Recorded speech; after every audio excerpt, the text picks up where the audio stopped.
नमस्कार मित्रांनो, स्वागत आहे तुमचं आपल्या हक्काच्या चॅनल फन फिल्मी मराठीमध्ये। आज आपण रिव्हिजिट करणार आहोत रंगा पतंगा या चित्रपटाबद्दल। या चित्रपटामध्ये मुख्य भूमिकेत आहेत मकरंद अनासपुरे, संदीप पाठक, नंदिता धुरी, अभय महाजन। या चित्रपटाचे दिग्दर्शक आहेत प्रसाद नामजोशी। रंगा पतंगा हा चित्रपट तुम्ही Amazon प्राईम किंवा हॉटस्टारवर पाहू शकता।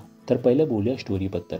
स्टोरी खूप सोपी आणि सरळ आहे। विदर्भातील एका गावातील जुम्मनची ही गोष्ट। त्याचे दोन बैल रंगा आणि पतंगा हे गोठ्यातून नाहीसे होतात। तो त्यांच्या बैलांवर खूप प्रेम करत असतो। त्याची त्यांच्यावर खूप माया असते। बैल गायब झाल्यापासून त्याला चैन पडत नाही। तर त्याचे ते दोन बैल शोधण्याचा प्रवास म्हणजे हा चित्रपट। आणि हा प्रवास आपल्याला त्या जुम्मनच्या जगात घेऊन जातो आणि इतरही मुद्दे आपल्या समोर हळूच मांडतो। तर हा जुम्मनचा बैल शोधण्याचा प्रवास बघायचा असेल तर तुम्हाला हा मजेशीर, हलका फुलका, भावनिक चित्रपट बघावा लागेल। आता बोलूया चित्रपटाच्या काही पॉझिटिव्ह आणि निगेटिव्ह पॉईंट्सबद्दल। यात काही स्पॉयलर्स असू शकतात, सो स्पॉयलर अलर्ट। पहिलं बोलूया काही पॉझिटिव्ह पॉईंट्सबद्दल। रंगा पतंगा चित्रपटाची कथा साधी आणि सरळ आहे, तरी सुद्धा खूप सारे लेयर्स या कथेमध्ये आहेत। पहिलं तर एक अल्पसंख्याक मराठी मुस्लिम कुटुंब लीड म्हणून दाखवलं आहे, हीच खूप मोठी गोष्ट आहे।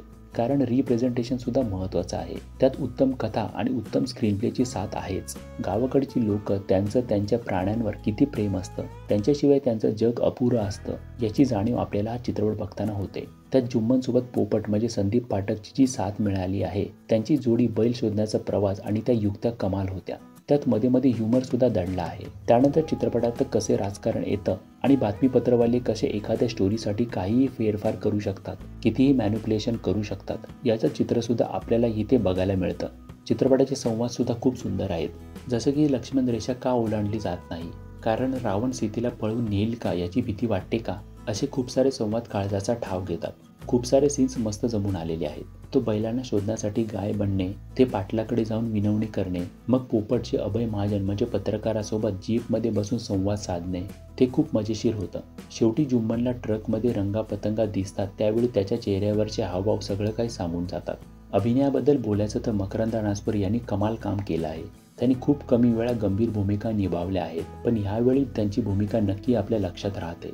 एकदम साधा निरागस अभिनय त्यांच्या अभिनयातून दिसून येतो। त्यात संदीप पाठक यांनी सुद्धा कमाल केली आहे। खरं तर सर्वोत्तम सहाय्यक अभिनेता म्हणून त्यांना नक्कीच पारितोषिक मिळू शकतं। बाकी सगळ्यांनी उत्तम साथ दिली आहे। अभय महाजन यांचा पण रोल लहान आहे पण प्रभावी होता। टेक्निकली सुद्धा हा चित्रपट उत्तम आहे।